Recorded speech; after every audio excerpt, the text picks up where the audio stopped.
Happy Mando Day, everybody. Happy Mando Day. Mando Day. It's Wednesday. It is Wednesday, which means it's Mandalorian, and it was once Mandalorian Bad Batch Day. I got my But shirt. like tech, it is no longer. Why'd you gotta go bring that up? Because we all know. We all know what's going on with that tech will be back. It's been a whole week. Yeah. All right, well, welcome. Welcome, Meredith, and welcome, Reynold. Reynold, are you in England right now? Are you at Celebration? Exciting. And don't forget to go over to Jason Chrisman and say, Probot. Oh, yes. Yes. And if you go, ma'am. Actually, in England, it's quite late, isn't it? Yes, it's 9 p.m. in England. Oh, that's not bad. I guess that's not too bad. Well, welcome, everybody. So our plan this live stream, because we thought it was fun, is we're going to talk a little bit about The Mandalorian, this episode, Guns for Hire. Yes, need a little therapy session. Yeah, and then we are going to go into our wraparounds for the week. We didn't want to just record our wraparounds. We thought it would be fun, since it is Wednesday, that we get to talk a little Mandalorian with you guys. Yeah, and there will be spoilers, because it's hard not to talk about not spoilers. Yes. Okay, so first of all, Bianca. Hi, Bianca. Thank you for joining us. Hey. Corwin of Amber, Dawn. Thank you. Dawn. And so Reynold is at he's at a layover, apparently. 2 hours. Wow. That's exciting. What? A 2-hour layover is exciting? Well, no, he's exciting that he's on his way. Oh, that's exciting. Celebration. That's exciting. That's what I meant. Especially if the layover is with other celebrators. Yeah. Do you see anyone else in your vicinity with Star Wars paraphernalia on? That's whenever we go fly somewhere to a celebration in Orlando, it's fun to see everyone else with their Star Wars luggage and their Star Wars patches, and you just know that they're on their way to celebration. Oh yeah. People who are going to celebration, do we call them celebrators? We call them Star Wars fans. Is that boring? Yeah, we need something else. Celebrators. I'm sorry if that's boring for you. And tomorrow, Dawn is heading to NorwestCon. I heard something about that. What exactly is that again? I don't know what something that is. Out west, I would imagine. Okay. Missed a big snowstorm, Reynold. Oh, I'm sorry. Okay. We call them Lucky. Nice That's one. a better name. Thank you. Thank you for stepping in there, Meredith. Nice one, Meredith. Okay. By the way, how do we sound? We are, for your benefit, we're using these little microphones. So, this one's like way off. Hold on. You're going to get some noise. Well, this one is too. It's leaning. Oh, you know what? We can use hold on. I'm sorry for the noise, you guys. I should probably mute it. Oh. All right. I'm going to use there we go. Okay. I think that's better. All right. We call them Lucky. Yeah. So how does the audio sound? Yeah. After we... This one? Yeah. It's on. It's on. Cool. Reynold gives a thumbs up. Thumbs up. Okay. Good. Let's see. And then Corwin of Amber answering your question. Largest fan-run general San Francisco con or SF con? Okay. Science fiction con. Whoa, you've attended every one. That's amazing. All right, so where is the Pacific Northwest? Let's narrow that down. Give us a city. Okay. All right. And Meredith says the audio is louder now. Louder, good? I don't know. She said it was clear before. Okay, we messed it up. Apparently, that's okay. But yes, Bianca, it's a little different. But for the show, for the podcast episode, we're going to use our normal microphones. Yeah. Yeah. Oh, and your sister's My sister joined us. Says, "Hey, yay! Happy belated birthday!" Excellent. Well, should we get into this? Oh, yes. Mandalorian. Yes. All right. So first of all, I have gathered some slides. Oh, but first we need to warn everybody. So everyone, if you have not seen episode 6 of season 3, Guns for Hire, you now see a scrolling banner that there will be spoilers. Because I'm going to show also some screenshots. Okay. FYI. It's good that you did that. Yeah. I'm smart like that. Yes, you are. Okay. Like it's so good, it's clear. Okay. Still clear. Okay. All right. So we're still clear. We're clear on the mics. All right. So I'm going to share some screenshots here so we can talk about it. First of all, actually, if you have seen this week's episode of Guns for Hire, please let us know in the comments what you thought. We're going to be sharing and talking about your comments.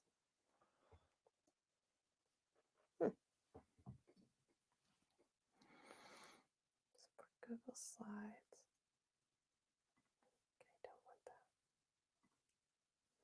that. Nice haircut, Richard, says your sister. Thank you very much. It was getting a little long, a little shaggy, a little uncontrollable. All of the cameos. Yes. Okay, so first of all, let me just pull this up here. So speaking of, well, I guess those aren't cameos right now. But we start the episode on not a Mon Calamari ship. A Quarren ship. A Quarren ship. And you have the Mandalorians in pursuit because they're now mercenaries, so they're guns for hire, and they want to bring back the prince. And for a couple of moments, I thought this was Prince Lee Char from the Clone Wars, but as you pointed out, that would have been a long time ago. Right. But I thought, 20 years ago. How do Mon Calamari's age?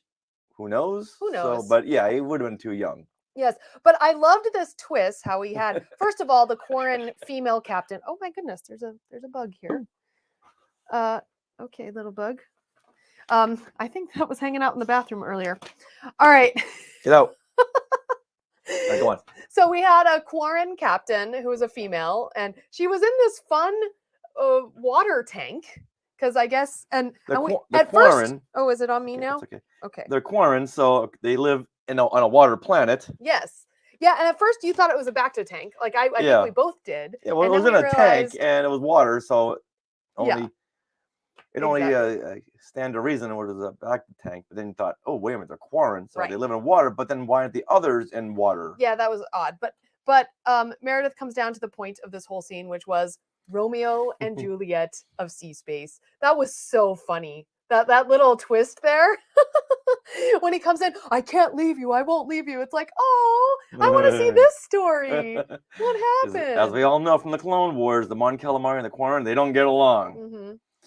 But here we get caught up with the rest of the Mandalorians that used to follow Bo. So now they are guns for hire, which is the name of this episode. So let's move on. Casca and Axe. Thank you. Yes. All right. Oh, here's a image. Yeah. So then she says, "Okay, we got to give you up. This was just a fling," and they take him away. Yeah. I get the impression that she's a little older than he is. Yo, definitely. Yeah, he seemed like very, very young. Right. Okay. So now, let's see what happens. So Bo and Din get to go on a mission together. So they decide, Bo is now tasked by the armorer with basically bringing all the Mandalorians together. So she's going to start with her previous gang and Night her Owls. Clan. The one-time Night Owls. And they happen to be on this planet where it's a democracy, where we see what you guys are all saying, which is all of the cameos. So I hope anyone who's tuning in has seen the episode because here we go. Here's some spoilers. So yes. All right. I have a question. Did these cameos by Jack Black and, oh my gosh, what's her name? Lizzo. Did they pull you out? Did they intrigue you? Did you like them? What was happening? Let us know. Also, I do have to give a shout out to her hologram cape. Lizzo's hologram cape was pretty amazing. Her headpiece and cape. I'm trying to think of the planet they're on. Nazir? Oh, I don't know. Nazir. Oh, okay. So we've got some love for the cameos. Okay. I like Jack Black. Okay. I when he has more of a dramatic role, I think he can do it very well. That's true. Although School of Rock was not a drama, I thought he did a very good job in that. I thought he was really good. He was good in King Kong. And when given the chance, he is very good. And he started out his career as a kids' party performer. Nice. Working for a friend of mine. Oh, that's awesome. All right, we have some comments. Meredith, these cameos did not pull me out. The planet is Plaisir. Thank you. Thank you. Thank you. Now, Oh. Lizzo, I knew who Lizzo was, but not being a fan of rock past 1989, I didn't really know who she was. Okay. And I wasn't a fan of her acting style. Okay, but Bianca is saying that she loved seeing her. She's a big fan of Star Wars. Aww. Aw. And she loved hanging out with Grogu. I mean, Yeah, come on. oh, yeah, Who really. wouldn't love hanging out with Grogu? But that was a cute little relationship that they had. Yeah. All right. I'm gonna go ahead and say it. Okay. When you see commercials these days, it's very common to have an interracial couple. Great, fantastic. But then when you see this same two man, what am I trying to say? I'm not sure. Okay, so if you see a husband and wife and they're both white or both black, like that seems very odd now. Oh, but yes. now they've got to be interracial. Great. But when it's pushed like too far and now everyone's got to do it, it just seems like they're being too woke.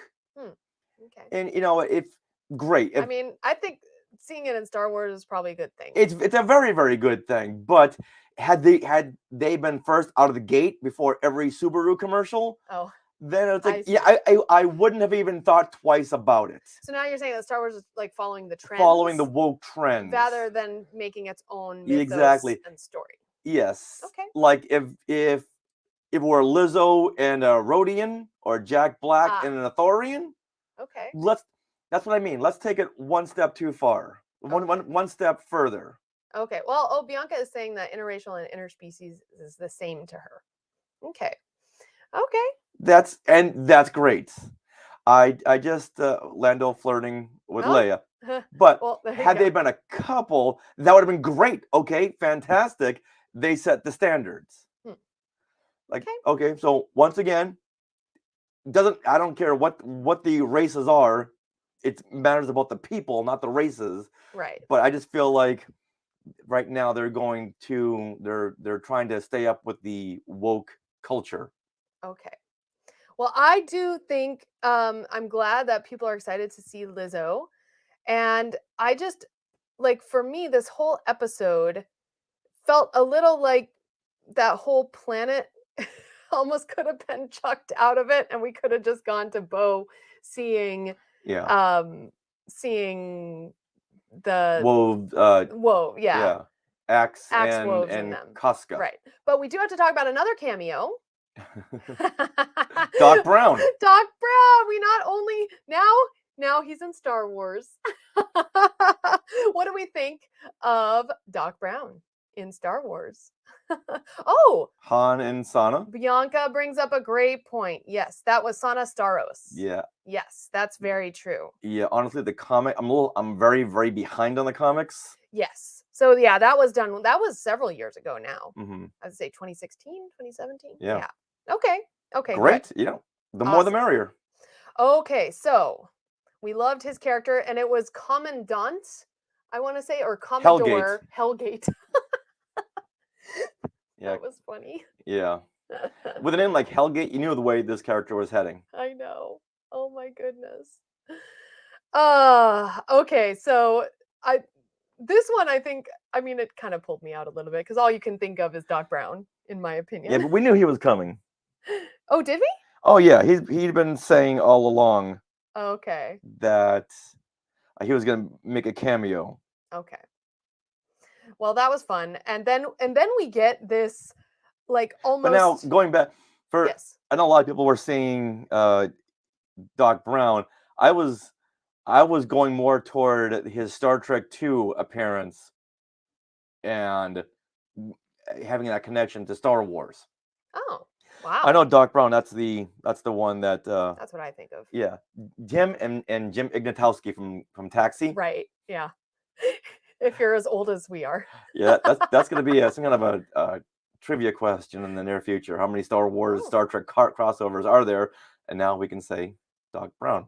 Search for Spock. Justin is Search correcting for Spock. you. Justin, by the way, saw your picture on Facebook. He posted a picture of him with what is his name? Christopher Lloyd. Of him with say Jim Christopher Ignatowski. Lloyd, and said, I'm posting this for no reason at all. That was very cute, Justin. I liked your post. And you know what? The fact that he's bald here, it doesn't really harken back to Doc Brown or any of his other characters. So I was okay because they changed his appearance enough where he doesn't look like the other characters. Right. Wow. Okay. Now, Bianca, I did like that they offered to pump up Mandalore to the Republic as a sovereign system if they help them with their droid problem. Yeah. And that's basically what Bo wants, is for Mandalore to be seen as a nation again, right? Or a sovereign system. Mm-hmm. Cool. So is he a bad guy or is he a good guy? Because really what he's doing is serving the people of Plazir. What was he? I mean, he was introducing the nano droids. He was controlling all the droids, so it's like Wall-E.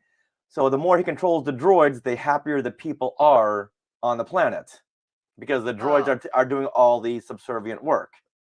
Okay. Yeah, but he was the one who introduced the nano droid so that the droids went berserk. That was a failsafe. Oh, was it? Yeah, just like we had those in the Clone Wars as well. Oh, okay. And he, like Justin Smith says, that he does have the same ideology as Dooku. In the end, you think, who was the real villains of the prequels? Was it Dooku or was it the Republic? And what a moment when Bo-Katan cuts him off by shooting him and said, politics. That was so meta. Although you wanted to hear him what he wanted to say. Yes. Because he was getting into the destruction, the death of Count Dooku at the hands of Boom. Like, oh, does he know about Anakin Skywalker? Mm-hmm. It was right there on the tip of his tongue. Yeah. But that was one of those lines that I think it was more of a detriment to Star Wars than anything else when she said, oh, politics. Because, a lot of fans like, yes, take the politics out of Star Wars. But there are also a lot of fans who are like, yes, I want to see the politics of Star Wars. Mm-hmm. There's two sides of it, so they're kind of putting their stamp on their side of it. Right. But no politics. When we've been seeing politics in Star Wars shows like The Bad Batch, like Andor. Mm-hmm. So you're kind of you're slapping the face that feeds you. I think it was just like a little nod to like the people who. I understand that, but yeah, I think it was a nod. It wasn't a statement. That's my opinion. Yeah, I don't see it that way. All right, now Meredith brings up a good point that here Christopher Lloyd looks a lot like the Judge, and I think you're referring to Who Framed Roger Rabbit. Oh, he plays. Doesn't he play the bald? Yeah. Is that what it's called, the Judge? Was he a judge in that? But yeah, you're right. He was also in Roger Rabbit. Yeah. Cool. So we're asking, do you like the episode? Yes, Emil. Thank you for tuning in. Do you like the episode? Let's just say of the past 6 episodes, this it was on the bottom of our favorite list. Okay, yeah. Judge Doom. Judge Doom.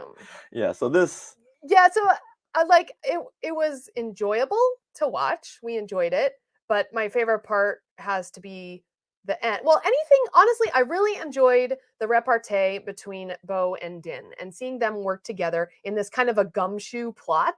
I mean, the gumshoe plot had nothing to do with the overall story arc. It was just a way for them to work together. Well, however, I did like when, their personalities working together. I know some people are shipping them. I am not necessarily shipping them, but I do like that Bo is taking center stage here. She has the Darksaber by the end of this episode.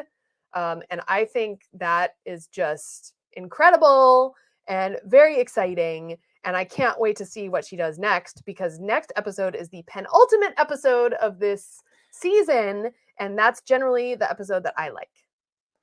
This should have been episode 3 because where's Moff Gideon? We needed what we need is a direct linear goal. And right now we have the goal, but now it's like the Nexus. There's a branch off the timeline, but then there's another branch off of that timeline. And this was 2 plots removed from the main plot. I agree. Yeah, Emil, I think they're saying I didn't even enjoy it. And you know what? As we're watching it, we're thinking, Yeah, people are gonna tear this one apart. Well, But yeah, you I'm know, sure. But people enjoy the cameos. yeah, well, Okay, yes but and no. we do have scenes like this, The Richard. the droid The droid part, thing. Who spotted Captain Rex's? the Captain Rexuses. They were so cute. They were so cute, and the fact that they're bringing back battle droids. Oh, I love me some battle droids. That was fun. Keep bringing them back. I love Mhm. that. But yeah, the little Captain Rexuses were awesome. And you called out when we were watching it how the droid bar and the humans walking into the droid bar was the opposite of Yeah, what the antithesis happens and the Mos Eisley Cantina. in A New We Hope. don't serve their kind in here. Yeah, And that was funny. you know, 3PO saying someday that line's gonna bite you in the butt there. Oh, yep, Meredith was right on you. We don't serve. I Yeah. was waiting for the we don't serve your kind. I'm glad they didn't go there, but the whole inclination is enough. Yeah, that was cute. All right, let's see what else I have. I've got. But also in that bar, yes, there were also some of the Maria droids from Metropolis, the same droid that was the inspiration for C3PO. Nice. And I believe they're hold on. Oh, he's got something here. Hold on. Let's see. We can probably. There we go. All right, he's looking for something. See Baby Yoda right there. Boop. He's so cute. What was your favorite moment in this episode, you guys? Let's see your comments. As you're thinking about that, I can't find them, but they have those little battle droids from Solo.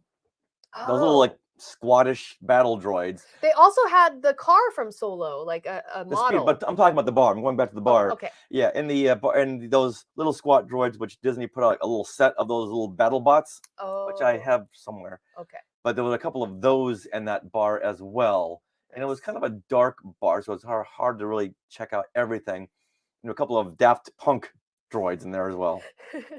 Yeah, we don't have screenshots of all of this, but you'll have to go see Disney Plus. Yeah. All right. So one more thing, though. So what did you think, Richard, of her having the darksaber? Oh, I think like how she got it, basically.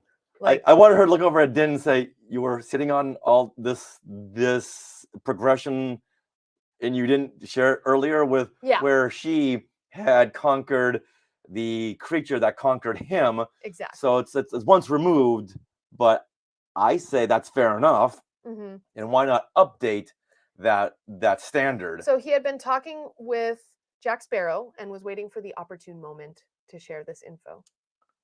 Or just share the info when we could use this info, like at the beginning of the season. Like after that incident on Mandalore, on the mines of Mandalore. Right. It's like, hey, you know what? You just conquered the creature that conquered me, so here you go. It's all yours. So underneath that helmet is like, oh, man, where's Ellie? I need someone to talk to. So, but in the end, I do like the fact that she's got it back and rightfully hers. I just wish she had done like the Luke Skywalker pose. Oh yeah. Okay. I do like how they they got, sorry, I'm going backwards, but when they got off their ship and onto that little monorail, it was like, oh, it's a ride. And little Grogu was like, woo. That was cute. Fun. Yeah, he was having cute. All right. Justin says, I'm not really sure why Bo-Katan has to have her helmet off. I think that's just a calling card going off to other Mandalorians to show that, hey, she's part of the Watch, but yet she's also part of other factions. Mm-hmm. Okay. And, to see someone's eyes makes that much more of a personal connection. Okay. All right, let's go through people's favorites because I asked them. Meredith loves the croquet scene. That was so cute when Baby Yoda was like, surreptitiously helping Lizzo to get her points. That was cute. What is her name? She was a duchess, but yeah, I'm not. I don't know. I did like her costume, and I can't wait for cosplayers to try to do that. Mm-hmm. Right? Mm-hmm. I'm excited about that. And I'm actually excited for cosplayers that can dress that part and look amazing. So I think that's great. Yeah. All right. Let's see. What else? Okay, Reynolds says likes the droid bar. Mm-hmm. Hard to say between the cameos. Droid bar and the final fight. Mm-hmm. Yeah. Yeah. So I would say I really liked. I liked the battle at the end, you know, when Bo-Katan had to convince the actually, you know what, the Ugnaught scene. Oh, the The Ugnaughts! Ugnaughts! And they're in the little Cloud City droid room. Yeah, so at certain points, like Bo took over when she's talking to Casca Reeves and all those, her old clan, but Din took over when he knew how to talk to the Ugnaughts. So they make a really good team Right, in getting but stuff done. okay, they kind of left a big thing hanging. Mhm. Hey, I know Kuil. I have spoken. And the other Ugnaughts like, oh, okay, we're listening now. All the Ugnaughts Go- know all the Ugnaughts, I guess. Yeah, but it's assumed that Kuil he gets around, he knows everybody. But I guess a little bit more. If Din had said, I met one of your kind, his name was Kuil, and he served the Empire, but now he was off on his own. He was not a Ugnaught for hire. He had his own. That was too much to say. His own ethics, his own standards, and he died helping to protect a Jedi master, a future Jedi / Mandalorian. You boil that down, and it would have answered the question. Well, how do these Ugnaughts even know Kuil? I don't know, but it was just one of those. Okay, we get it. Right now, Misty Rose was in this episode. Do we know what character? Because she was in the credits. She was in the credits a couple of times. So I'm sure she was one of those Ugnaughts. And I'm sure she was in that frog lady costume at the dinner table scene. Yeah. That was cool. Yeah, we haven't, since we just watched it like an hour ago. It's a performance artist. This character, Misty Rose, is like, okay, who is that character? Right. We didn't figure that out. But Justin, see you guys, this episode did have a lot going for it. It had a lot going for it, but there were more questions brought up. Yeah, I mean, we enjoyed it, but probably enjoyed it the least out of the six so far. Which doesn't mean to say that we hated it. No, we didn't hate it. But no. It's like the Bad Batch episodes. Yeah. And I've always gone on by saying that this was a fun episode, but did we need this in lieu of story development? Not just character development, because the character development, you can put in the story development. So did we need this? If this were one of those 24 episode seasons like we had back in the 80s, great. But it's not. We only have 8 episodes. So why do a standalone episode, an episode where you're really diverging from that main plot thread? Yeah. Okay. Yeah, and this just did all that. And there was so many scenes like, this was fun. Like the Canto Bite scene in Last Jedi. It's fun. I like seeing it, but could we kind of speed things up? Yes, we can, but it's a fun scene. Okay. So there you have it. There you have it. Yeah. Grogu was always fun. When Din told Lizzo he doesn't like strangers, she shows him a little piece of fish. He's like, oh, hold on. Let me do a shoulder roll over into your arms. That was so cute. Yeah, and the fact that this is Bryce Dallas Howard directing, she's been a very tight storyteller in the past. Yes. Yeah, so she was directing, but she did not write this episode. Jon Favreau, but still, as a director, you have the option of tightening up your story. Yeah. Jon Favreau did write this episode, and I feel like Jon Favreau does best when he doesn't write in a bubble. He needs some extra eyes. And I think he does have the extra eyes with Dave Filoni, with an accomplished filmmaker like Bryce Dallas Howard. I think so. I think, in the final edit. Yeah. Who's to say? There's so many different variables involved. They may have needed to come in at like the 43 minutes. Yeah. So they left all this stuff in. They need to put out this episode, but I think this episode needed a re-edit. Okay. Yeah. Or a rewrite, honestly. I think it needed a rewrite. But that's for me, but we did enjoy it. All right. Thank you, Sam, for tuning in. I'm not sure what your comment means, but we want to thank Connor, and actually Connor saying, I think they want to trickle the juicy parts of the story to us, then they can have more seasons. I mean, well, there's enough story to go around. Yeah. But it's a valid. It is. But when you point. look at the comments from people like, hey, where's the story in this season? It's almost over. Where's the story? At that point, don't let it get to that point. Right. As accomplished as these filmmakers are, they should have looked at the whole season and go, okay, now before we release this, because it's been over 2 years. Mm, So we should have had enough time to really tighten up the story. right. Well, I am looking forward to next week Yeah, because it sounds like Bo-Katan has her Darksaber. and I'm all about the long haul, but when you stop and take a nap, then you have to pick it up again. Yeah. Very quickly.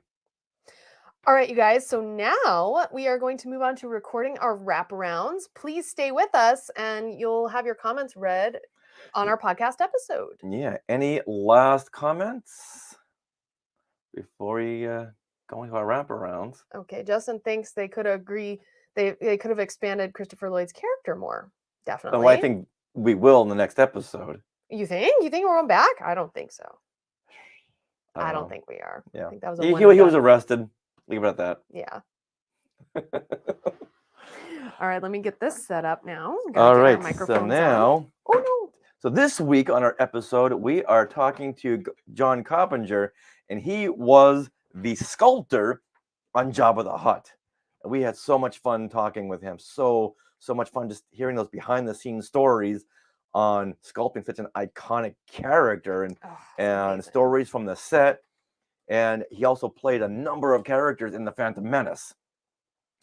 Whenever they needed someone to get in a creature costume, they called John. John, get over here. Get in this costume. You want to be a Wookiee? John, you want to be 4 Wookiees? Come on down to stage 3. So a lot of really fun, interesting stories. And for those of you who are going to be going to the Bunta Eve, let's see here. Reynolds, you going to Bunta Eve tomorrow? Yeah, that's He tomorrow. will be signing there. And wow.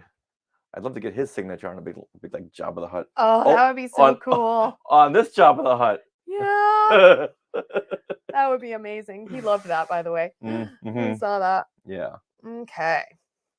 So let's take these off. No, keep them on. Keep them on because that's the audio that they're hearing. Oh, okay. Yeah. Oh, did it fall? Hold on, guys. Sorry for the. Here, So if you guys like behind the scenes stories, yeah, you're fiddling. Okay, there we so go. if you like behind the scenes exclusive rare stories, because he used to work in creature effects, I used to work in creature effects, so it was good talking shop and knowing when to reel them in when it was getting a little too shop heavy. Okay. Talk. Talk. Okay. Levels are good. Talk. Oh yeah. Need our notes. All right, we're going to record our wraparounds, and then you'll be able to listen to this podcast episode either on YouTube or on your favorite podcatcher. Was there anything you wanted to add into things we want to share? Anything? No. Okay. No. All right, I'm going to hit record. Here we go, you guys. We love to see your comments as we record. Oh, Reynolds is working Bunta. Wow. Oh, you are? What are you doing? Sweet. Let us know. Ready? Should I? Yeah. Well, Reynolds, let us know what you're. Yeah, let us know. You're gonna have a good. We are so jealous. We are so jealous that we can't be there. But you're gonna have a good time. So this is your part here. Okay. This is what you can look forward to on episode 414 of Skywalking Through Neverland. Hey, Skywalkers, or should I say Boshuda Skywalkers.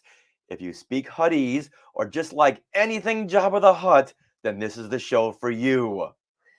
This show will not be translated into Huttese. Asterisk, this show will not be translated into Huttese. Ah, too bad. We get a big Hutt audience. All right, now let's welcome all you Hutts and people and Rhodians and Athorians and Mandalorians back to Skywalking Through Neverland. I am Richard Woloski, but now everyone please say hello to my sweetie wife, Sarah. What? I get no extra things? You know what? I was going to comment on your muck shirt, but no one can see that Hocus Pocus shirt, so I had a lot of things going through my mind, and the moment passed. You messed it up. You know what? See, if I come up with something every week, then it's expected. Well, it's expected. All right. Well, now that I know this, This is my muck wife, my sweetie wife, Sarah. But now you got to show everyone in the Sky Chat your Hocus Pocus shirt. Amok. See, there you go. Amok. Things happen for a reason. And her shirt even says Sarah on the collar, just like It Sarah does? Jessica Parker's Oh my character in Hocus Pocus. Because her name is Sarah. So cute. I had to get it. I was See? like, it's my birthday shirt. It all works out. Boy, I got out of that one, didn't I? Yes, you did. All right. Well, we are your enthusiastic podcast destination for the many decades of your Star Wars, Disney, and Marvel fandom. So it's time for your weekly Wookie Hug and your sprinkling of pixie dust for our family of Skywalkers. Now, coming up on this episode, we will be speaking with John Coppinger, who sculpted Jabba the Hutt for Return of the Jedi, and he also played many creature characters in The Phantom Menace. So many great behind-the-scenes stories. All right, now we are being sponsored by Small World Vacations, and they are a diamond-level Disney vacation planner travel agency and can help you book your trip to a Disney park around the world or on the Galactic Star Cruiser. And best of all, this service is free of charge. So head over there to smallworldvacations.com for a no-obligation price quote and tell them Skywalking Through Neverland sent you. Now we are recording this from Long Beach, California on April the 5th, 2023. So Richard, what happened today in Star Wars history? Well, you know what? Let's go ahead and jump to tomorrow, okay? Tomorrow in Star Wars history, because I want to wish a big 85th happy birthday to Billy D. Williams. Whoa! Turns the big 85 tomorrow. When was he born, Sarah? Don't look at the notes. Just do some math. 1937. See, you can do... I did math real fast. Yes, you did. April the 5th, 1937 is when we welcomed little Billy D into the world. I wasn't there. Okay, quick trivia question. What does D stand for? It's just DEE, right? Yes, but it stands for something. Do you guys know? I don't know. It's the last month of the year. December? December. What? Billy December Williams. But all right. why does he spell it DEE? You'll have to ask his mom. Okay. Or him. Or why not Billy April Williams? Yeah. I was like, wait, he was born in April. Like, not December. That's weird. I don't know. I'll reach out to his son, Corey, who's been on the show before, and ask him these questions. And December is not 9 months before April, so that doesn't make sense either. A lot of questions to go over. All right. Another trick question. No, not a trick question. Another question. What is your favorite Billy D. Williams film outside of the Star Wars films? I don't know many of his films. I'm thinking Batman. Oh, was he in okay, so I'll say Batman. Yes, he was the original Harvey Dent. Yes. And I would have loved to have seen him as Two-Face. It's right there. It's Billy D. Williams as Two-Face. It's right there. Or how about Nighthawks? The film he did with Sylvester Stallone came out in 1981. They play two New York City cops out after an international terrorist. This one kind of threw me because Billy D swears a lot. You know how I am about swearing in conjunction with Star Wars. So if you haven't seen it, true. This was on like Showtime, like every 15 minutes. Okay. And I watched it because of Billy D. Williams, and it was a great film. Lindsay Wagner, Bionic Woman, is in it. Wow. Oh yeah, a really good film. Once again, Nighthawks, 1981. Go check it out. And also, you know what? Let's stay with the theme of tomorrow, April the 6th, because we have another birthday. Who? John Ratzenberger, Major Gerlin from The Empire Strikes Back, who was born on this date, April the 5th, but in 1947. Oh, well, that makes sense. If he's turning 75, Billy D's turning 85. Amazing. That's exciting. I had met John Ratzenberger over at Paramount Studios, where I worked for a little bit. And I this is before the internet, back in 1992, when the internet was something you could access at a touch of your thumbprint. and there was no way to really cross-reference actors or anything. So I saw him on the Paramount Studios lot, and I said, "Hey, I got a question for you. Did you play Major Derlin in The Empire Strikes Back?" And he looked at me and he nodded yes and walked away.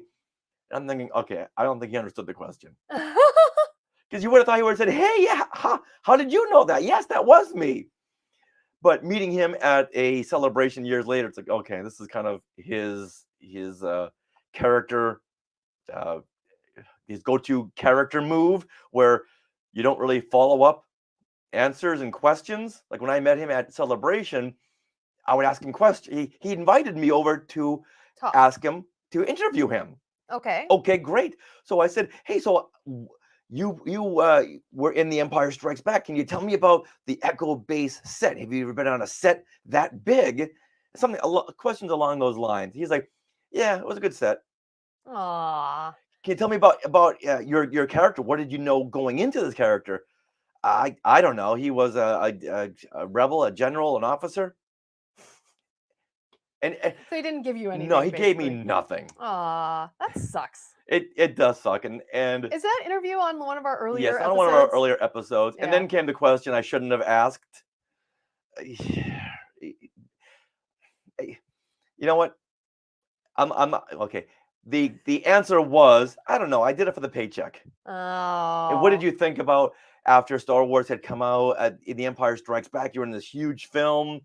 It all came down to the paycheck. And that's the answer I just really dislike. You didn't want to hear. I didn't want to hear. I did it for the paycheck, and I don't remember. Right. And I asked. So it wasn't it was a question you shouldn't have asked for yourself to keep the magic. Yes. It was like anyone else. Yeah. Anyone else. Like if you ask anyone of the Clone Wars era or beyond. Oh yeah, they're super fans, and they didn't just do it for the paycheck. They did it for the fans. They did it for the meeting of the fans later on at conventions, and to hear about how the Clone Wars pulled their family together. Well, just like the latest short I shared was Katie Sackhoff talking about how she was hired to become Bo-Katan. It's either out today or I scheduled it for tomorrow. But she mentions the fact that when she was initially asked to be a Mandalorian warrior in Star Wars, she said yes. Because it was like a no-brainer, because Star Wars is like so awesome. It's so ingrained in people's cultures. Yes. That why wouldn't you want to be associated by that? And yeah. I just hear way too many times, I did it for the paycheck, and I don't know. It was just a job. Yeah. Oh, I think at that point I said, "We're good, Cliff Clavin. We're good here." But once again, happy 75th birthday. I hope you're happy. All right, that didn't mean to be a rant. Apparently it turned. But when you got on your soapbox, it was right here. I did, and yeah, if I hear that one more time, I'm about just doing it for the paycheck. I'm gonna lose it. With that, let's get into a happy discussion with John Coppinger about the birth of the galaxy's most vile crime lord. Nothing says happy like talking about a crime lord. Okay, here we go.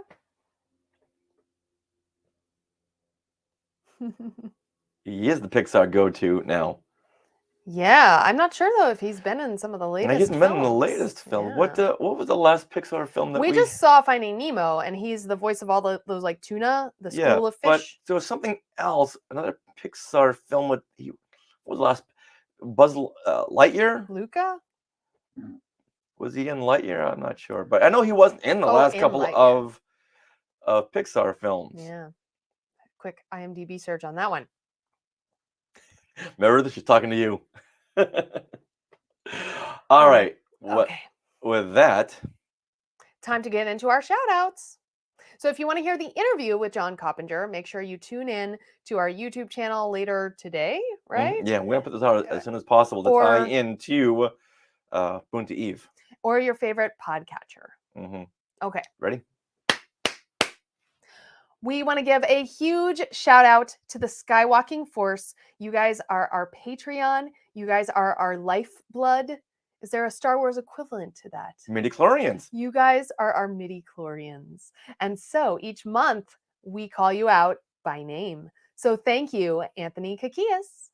The Blessed Cheesemaker, Bryn McKinnon, Carl Fox, Chica Fent, Christopher Marino, Courtney Turkel, Darren Irvine, Dave Kerwin, Don Glover, Garrett Sessions, Glenn Stein, Jennifer Cole, Jeremy and Heather Hunt, John Liang, John Zancanaro, Julie Caruana, Kelly Turkel, Jeremy Stevenson, Laura Bryce, Meredith, Michael Corbett, Michael Knipp, Mike Ward, Nancy Steinman, Patrick Pine, Patty Hammond, Patty Nazarian, Peter and Norma Heitman. who were just here today, Yeah. Raynald Gobey, Scott Carmichael, Scott Hume, Terry Lee, Wesley Meekholmes, and Wynn Wynn Patterson.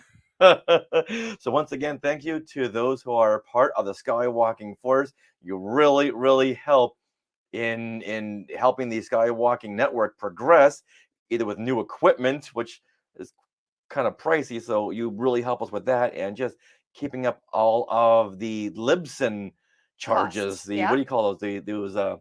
Yeah, the charges each month. We pay a fee each month for each of our podcasts on our network. So you guys help with that, along with our website. All of that costs money. So thank you for that.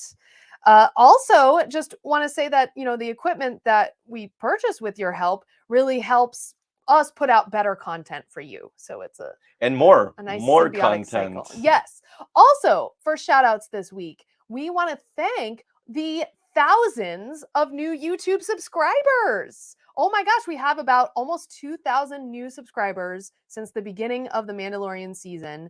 So we want to thank you all. A lot of them are Katie Sackhoff lovers, so awesome.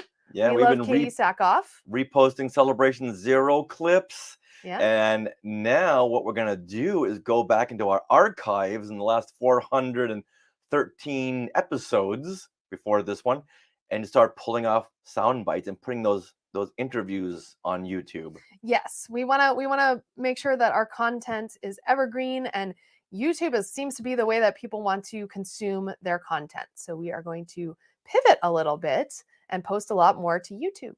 Yeah, and if you haven't already subscribed, please subscribe, because those numbers really help. And it's youtube.com/skywalking through Neverland. Bam. All right. Well, that wraps up episode 414 of Skywalking Through Neverland. We want to thank John Coppinger and Spencer Jowitz and Frank Rich for helping to arrange our discussion with John, and we wish them all the best at Boonta Eve tomorrow. In a few hours. This is Boonta Eve. Yep. At least for us. Yeah. Definitely. And we want to thank all you Skywalkers for commenting on all of our posts, going to our social media, subscribing, liking, watching us in the Sky Chat when we just happen to record at an ungodly hour. Thank you so much. Are you interested in our book, Today in Star Wars History?